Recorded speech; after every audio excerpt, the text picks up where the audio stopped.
Welcome to The Source of Commercial Real Estate, where we discuss all things non-residential commercial real estate, including finding and funding deals, seeking opportunities, and using commercial real estate to live the life that you want. I am your host, Jonathan Hayek, and today I'm talking with DL Campbell.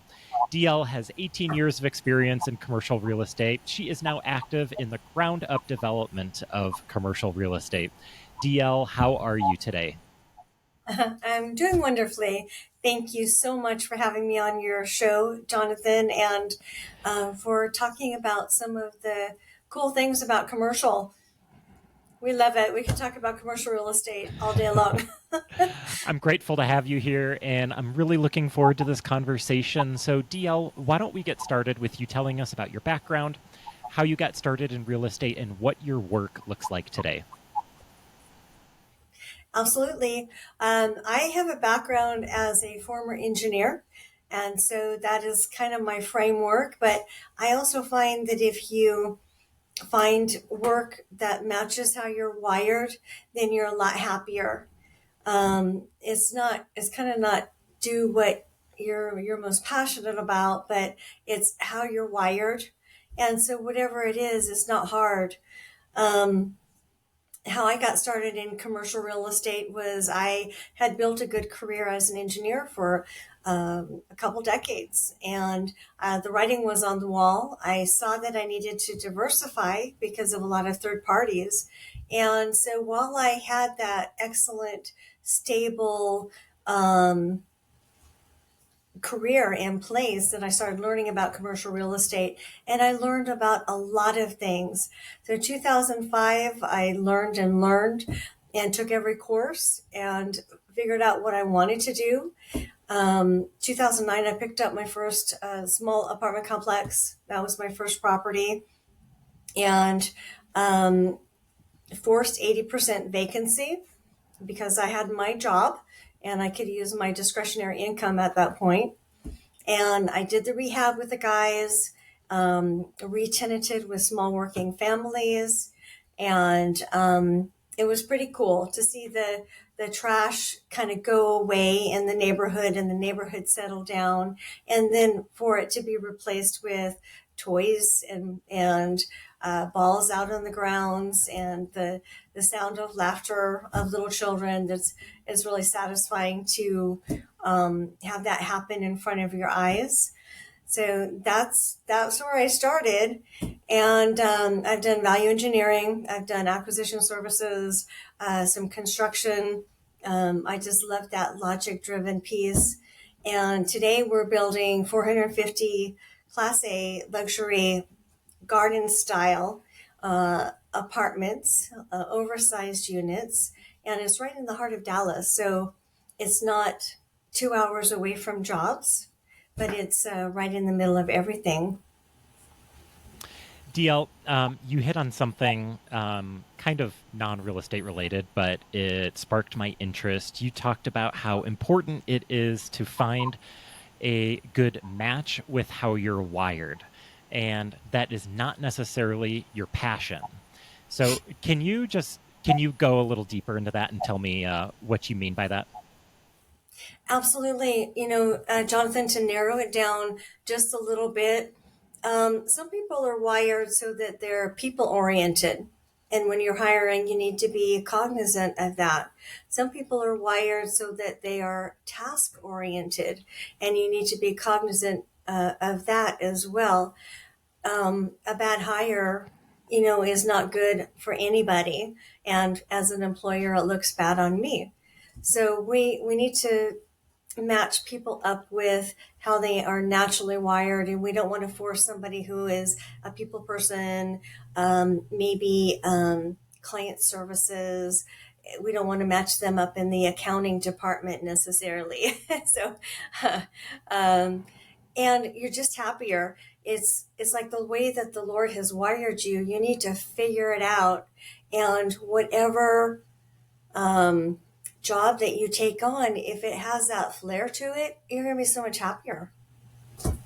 And there is a balance. I mean, we as entrepreneurs and highly motivated people have to strike this balance of working on our weaknesses versus embracing our strengths. And I think what maybe the single most important thing in life, key to success in life, is self-awareness of knowing yourself, knowing what you're good at, and knowing what you're bad at. So, do you have any thoughts? This wasn't on our outline; it just kind of came to my mind as you were talking. But do you have any thoughts on the balance between working on your weaknesses versus embracing your strengths and going that way? Yeah, that's a great question, Jonathan. And I hadn't thought about that in a while. So it's really good to bring it up and talk about it on a roundtable, because it brings us to the point of peace. We have to be working on ourselves and filling that gap and replacing our weaknesses with strengths, because there is such thing as a skill set gap, a resource gap, a knowledge gap. And if we want to do more than anything in a vertical market, then we do need to be working on ourselves that way. But if we do that too much, then we can lose hope, and we don't want to do that. So, on the opposite side, we need to say, hey, what am I really good at? And am I focused on doing those things that only I can do? And maybe let's delegate the stuff that I'm not good at. Somebody else is really good at that. Like, I'm not great at the media stuff and the interviewing and the podcast. That's not my creative force. So let somebody else do it who loves to be doing that, and they're really good at it. They'll probably do a better job than I would. So that's a really good point, Jonathan. Thank you for that. Sure. Yeah, I think in this world that we're in, we often have to do these tasks that we're not, we might not be good at, and it's not a strength, but it just has to get done. But you brought up a great point that it can't be for the long term. That if you're going into a task that you know is not in your wheelhouse, but it's something that has to get done, Yeah. it can't be something you're dedicating your life to, because you're just going to get burned out and you're going to end up hating your work, which is obviously not a good thing. So for me, it's like paperwork. Like if I'm getting a new deal and like talking to insurance agents and the title company and filling out this and filling out that, like it is just not in my wheelhouse. And if I say I'm going to dedicate my life to that, I'm just not going to last, and I'm going to end up hating my work. But if I have to do it in order to get one deal done, and I know there's an end to it, then it's tolerable. But yeah, so really, really important stuff there. Thanks for your insight there, DL. So let's get into your projects that you're working on now. So you've got a really ambitious project that you're working on in the Dallas-Fort Worth area. You're doing ground-up development. It sounds like could be some scary territory for some listeners. So tell me how you got into this ground-up development project. Well, it also has to do with how the market has been the last couple of years. Because after the pandemic, we thought, okay, where are the recession-proof asset types, and where do we want to work and spend our time and money? So that's why I switched from doing commercial as-builds to forcing value on land and doing that land development. I had on my 2009 multifamily, I had looked at and worked with a contractor to add an additional 50 units on the contiguous lot or on the next door neighbor's lot. And that was an opportunity, and it just didn't pan out. So that was okay. I've done some phase value engineering where I can take a lot and I can add more units. I just have that vision to do that. And I've done that on a handful of clients' properties as well. But with the way that the market is, it's a challenge because there's no good deals out there. And the deals that have been getting done, unfortunately, the gurus have been saying, buy anything, it doesn't really matter, you can make a little money. we don't buy commercial property that way, as you know. We buy commercial property for both appreciation and for cash flow. So we don't buy something that doesn't have two places to go. Either we're going to get the appreciation and we're going to have to work on cash flow, or we're going to, um, if cash flow is dipping, then we have appreciation to fall back on. If we have to work on the cash flow and we don't have appreciation, then we've got two losses there. So one of the things that has happened in the market, it's kind of in my craw, we'll say, is that people have been not buying deals that are doubly appreciated. So the only place for those deals to go is depreciation.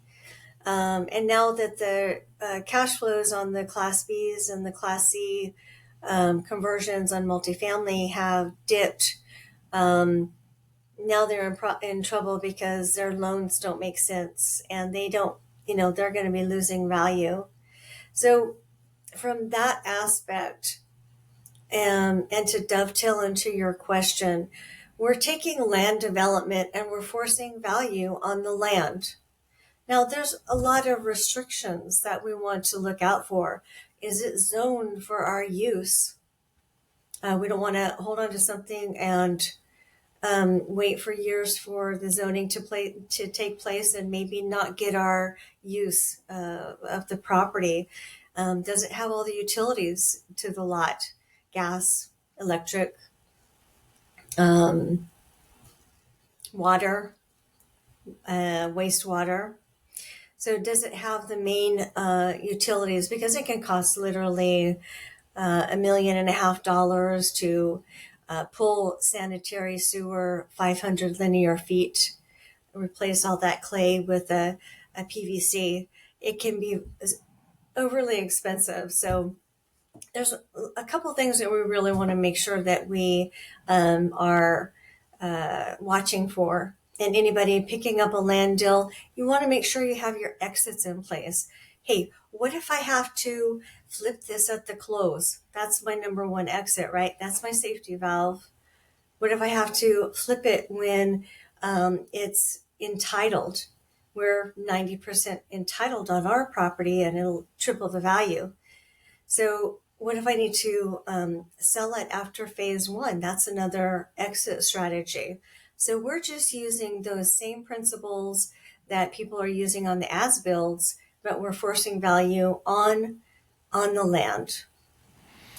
That's really interesting. Let's go a little bit deeper on this because I know there's a lot of opportunity in land if you're willing to do some work that other people are not willing to do. So you've used this phrase phase value engineering, and you're talking about that's a term that I'm not familiar with.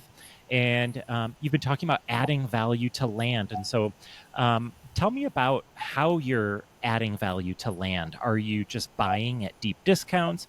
Are you bringing utilities? Are you doing entitlements? How are you adding value to land? That's great. We want to buy a good deal. Uh, we won't have cash flow, but we'll have profit and we'll have appreciation. So when I was looking for this property, I looked everywhere in Dallas, high, low. I drove the miles. I searched the internet, driving for dollars. And then I had one property where I was analyzing a property between the north part of town and the south part of town. And I was driving back and forth, back and forth. And I saw this sign and it was a seller sign. So I found a property. The Lord led us to a property that was off market. That's one of the things we look at, right? Is off market uh, deals from a probate attorney, deals from a divorce court or a divorce attorney. We want those deals. Otherwise, we hold on to our capital and we don't invest our time and money. So that's what we're looking for in terms of a land deal as well. But it has to have zoning and it has to have utilities. And one of the other things that we do look for, and it's common for all property types, is we want to make sure the jobs are there. Check the economy, location, location, location. So with our property, it's 30 miles from three different top professional job markets. Dallas has the highest paying professional jobs in all of Texas, 3% unemployment rate, 2 to 3% vacancy rates in Dallas, much better market than Austin. And so it has a lot of those factors about the area and where the jobs are. Now, if you look at something like north of Dallas, there's a lot of growth up there because there's property up there. So the last 10 years up through McKinney and north of Dallas, there's been a lot of growth, and now there's growth up toward the Denton channel, a lot of contracts. There's also growth up north of Dallas in Anna, Prosper, Salina up there. But you're talking an hour to 2 hours away from jobs. So you really have to make sure that your tenants are going to be able to go to work. If it's Class C or Class B property, they're going to probably drive 10 or 15 minutes. That's it. But if they're a professional like us, of course we're going to drive an hour and provide for our families. Of course we'll drive. So it's different, but you got to watch for those jobs. Yeah, I hear tons about Dallas. Really strong market.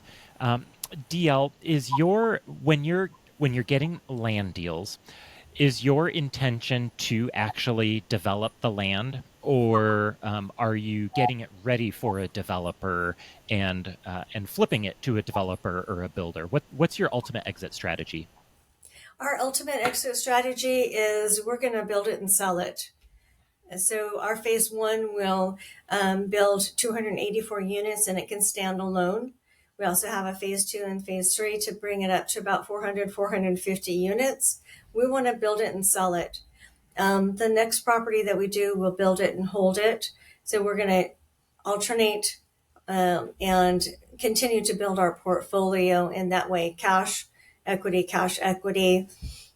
But we also have to have an open mind, and keep kind of open-handed in our approach. And remember that we have these exit strategies as safety valves. We need to flip it at the closing table. Let's do it. Make a couple million. We need to flip it after entitled. All the better, because you can't find entitled land right in the middle of Dallas. So, but we really want to get this to the finish line and sell it in a couple years. So I keep hearing about the difficulty in finding labor, the cost of labor.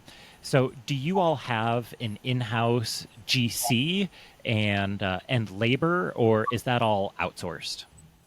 Well, we're doing a lot of the outsourcing because we have a Dallas team that we're building. We have our sister property in Northwest Austin, that 22 North, that we developed, and it did very well through the pandemic. I only saw rent specials one time, but for the Dallas, it's much easier because all of the labor force is here. Dallas is actually number 2 in construction for all of the nation.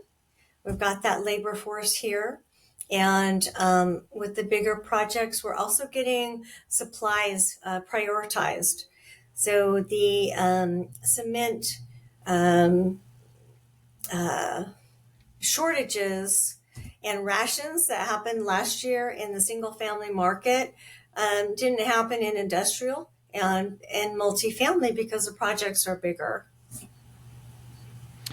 So for someone considering a ground up project and looking for a contractor, this has been personally a real challenge in my life. What suggestions do you have when you're looking for a contractor?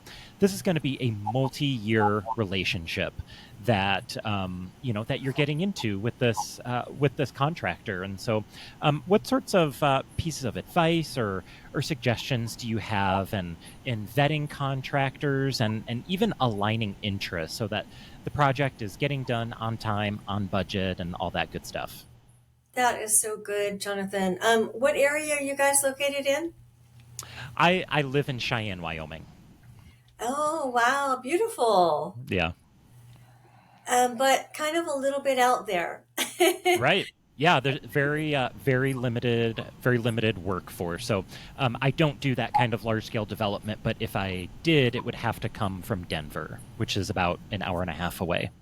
An hour and a half. Okay, so you're going to be competing with all of the big projects in Denver, or develop in Denver and just be, stay a few days down there, where all the labor is, where the supplies are going.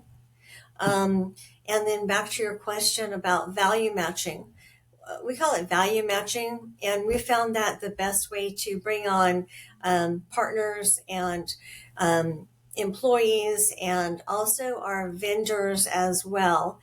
When those values are aligned, it's so good because you can be 1,000% transparent, 1,000% honest. And with our GC, so great. I interviewed probably 13 GCs in the Dallas area, and even outside of Dallas. We wanted to have somebody who was local, with local contacts, with local labor, local supplier contacts as well. And we ended up getting a referral from the National Concrete Association, National Concrete Ready Mix Association, because we're using ICF, which is insulated concrete form. A lot of good benefits. We have a video on our YouTube for Honors Way. So we got that referral for the general contractor, and we got a referral from them for the ICF insulated concrete form architect, who has the ICF structural and the design team. And when we talk specifically about that value matching, if we have an issue, we know that our team is not going to lie to us because they are comfortable enough where if somebody makes a mistake, let's bring it to the surface and resolve it. Let's talk through it. And I want them to also be that comfortable with me because I'm not perfect. And if I make a mistake, I'm going to say, hey, look, I don't know this. Let's talk about this. Let's get the best idea out on the table and then run with it. Make a decision and run with it.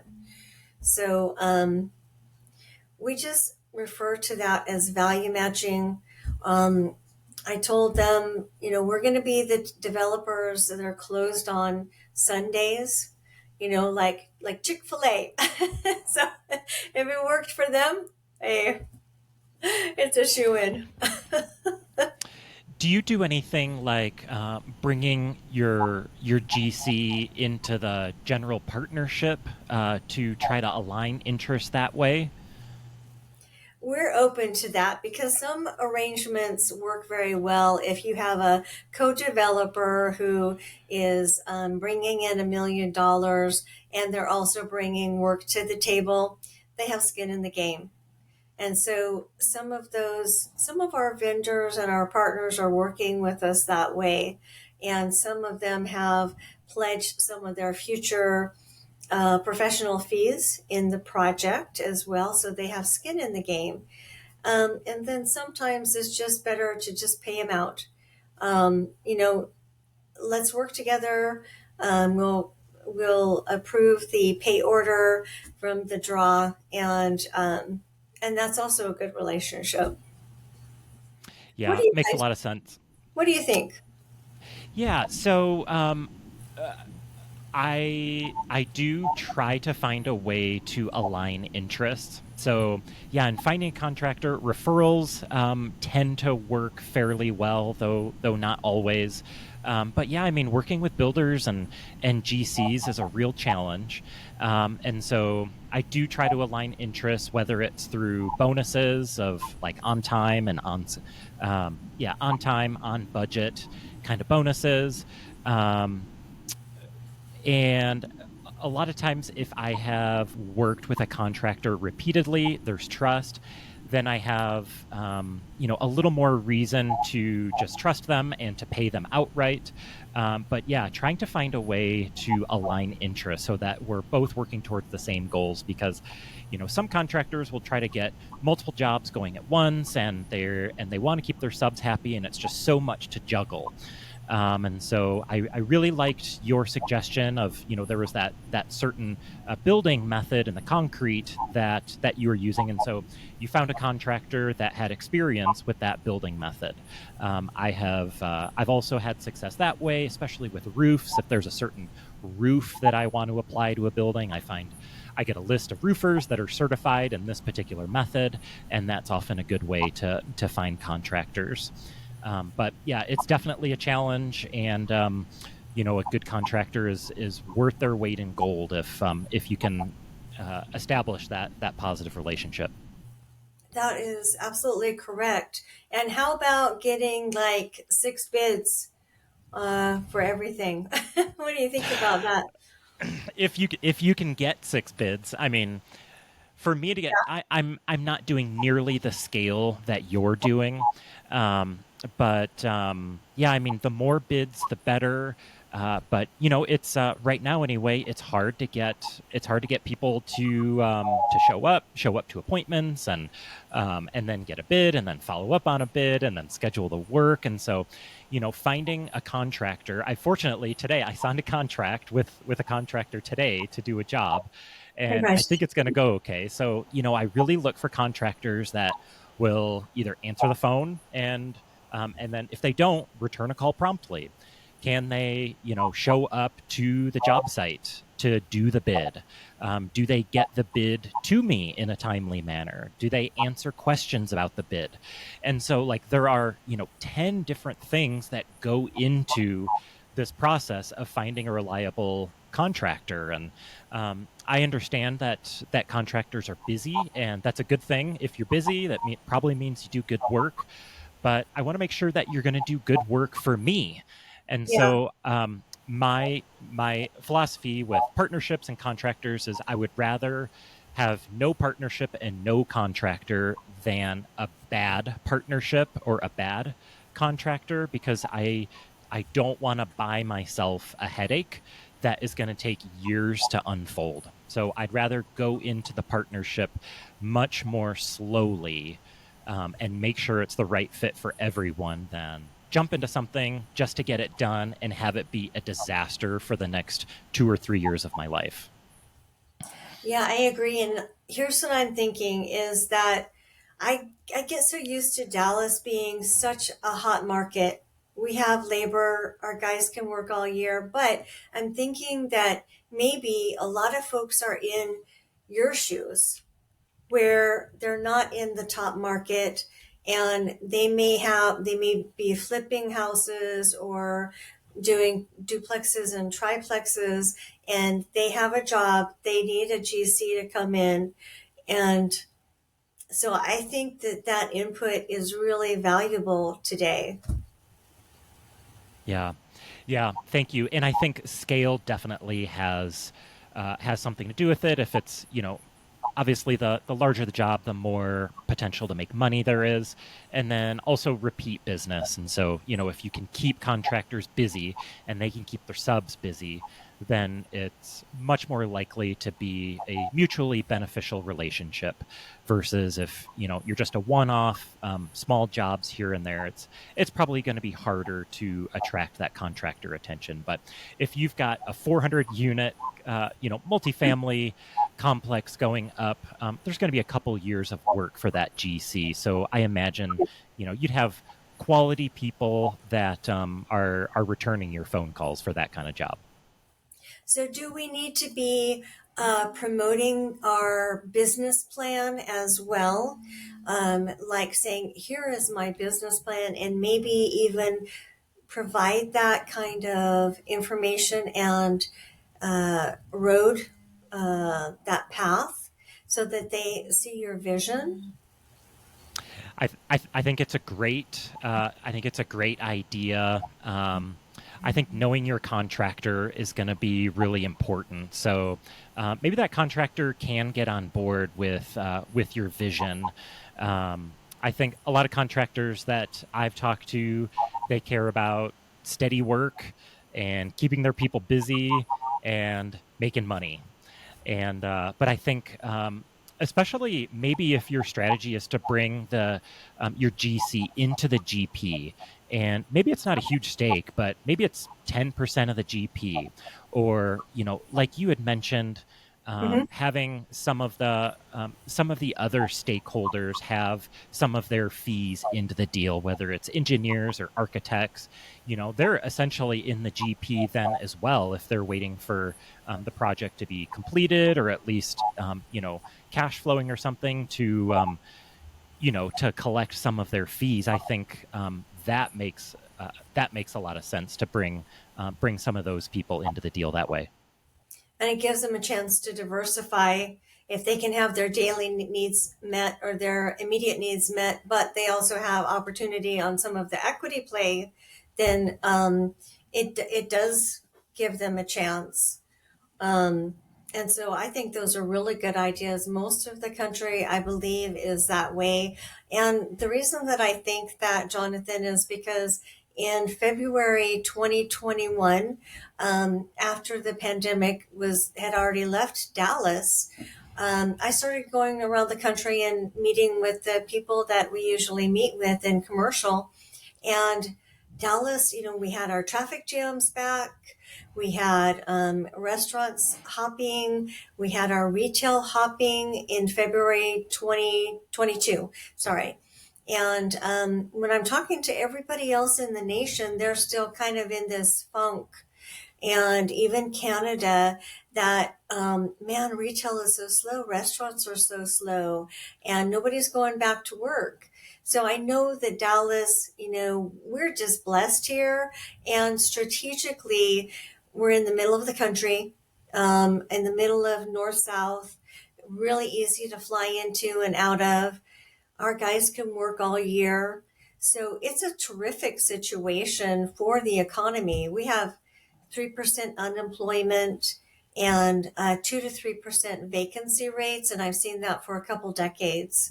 Um, so I'm really grateful to be able to get a different paradigm from you and to solve a number of different problems and hear that how you're solving those.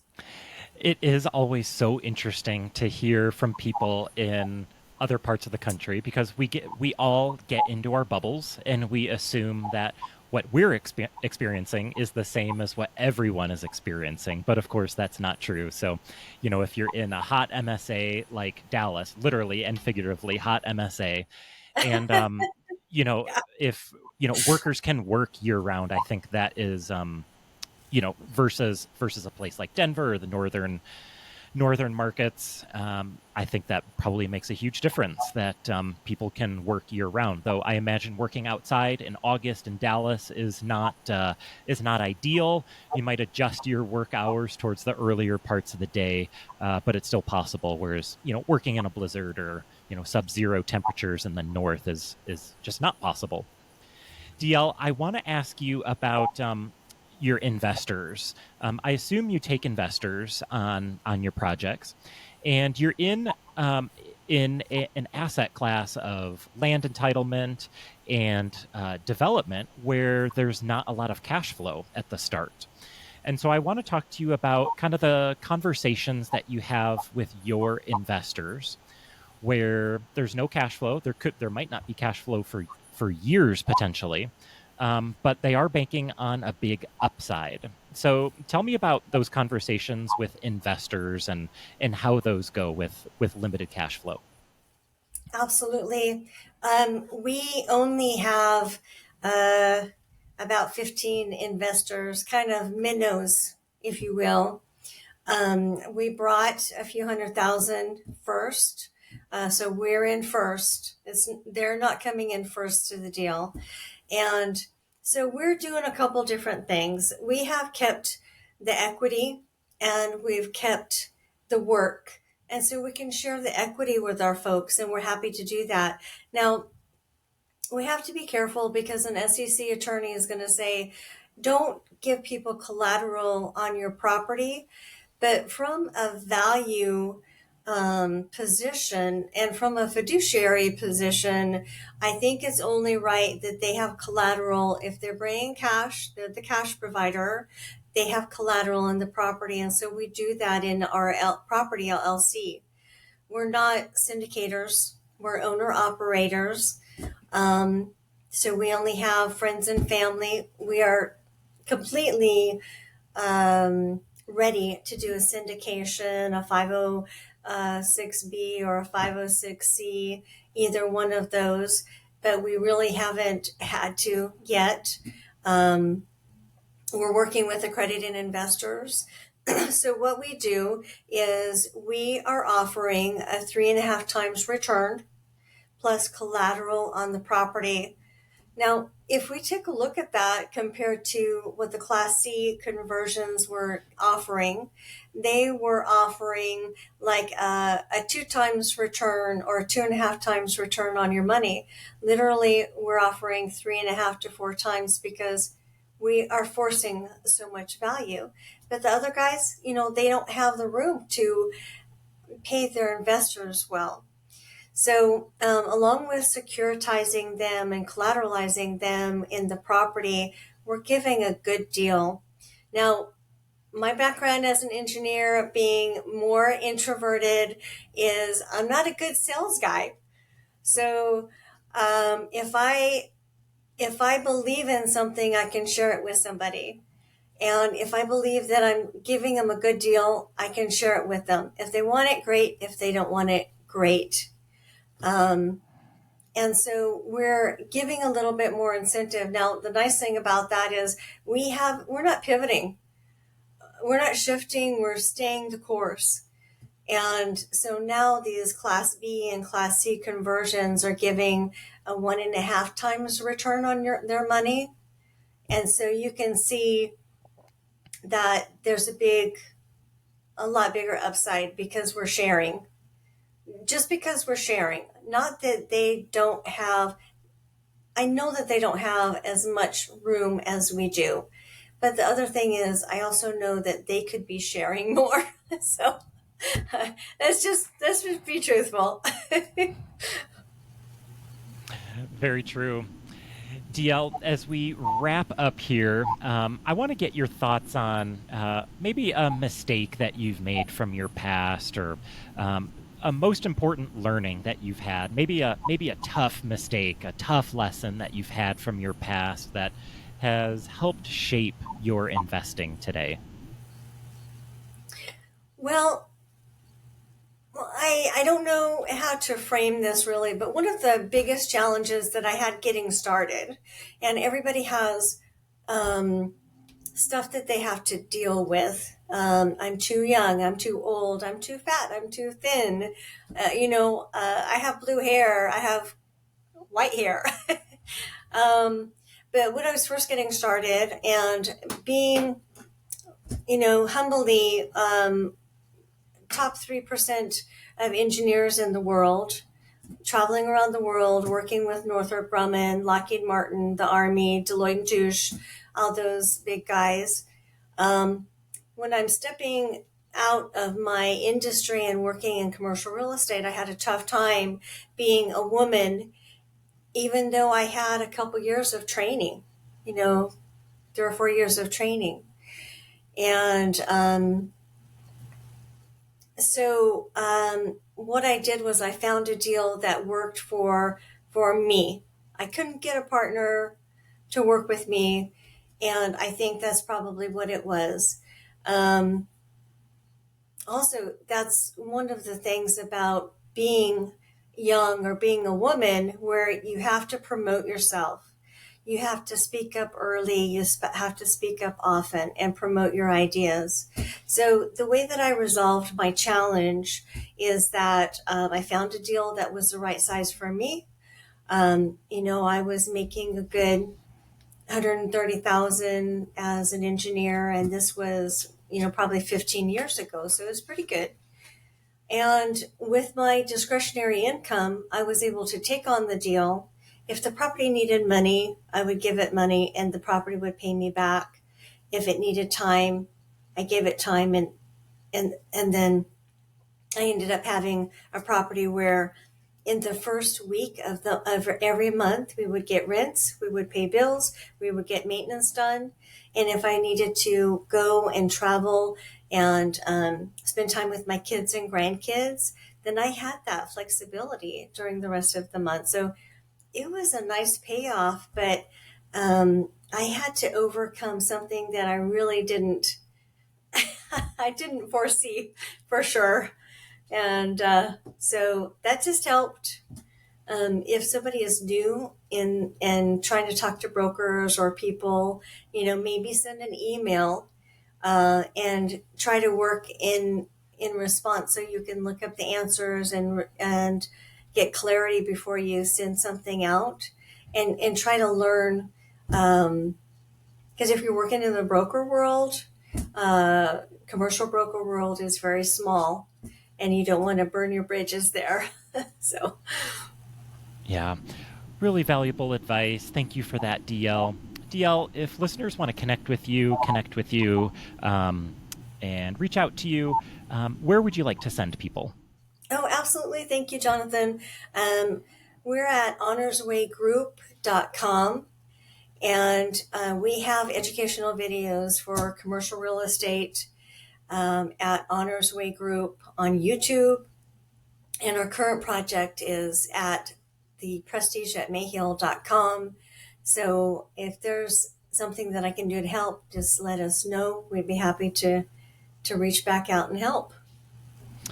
DL, thank you for your time. I sincerely appreciate this conversation. I got a ton out of it. I know our listeners did too. So thank you so much.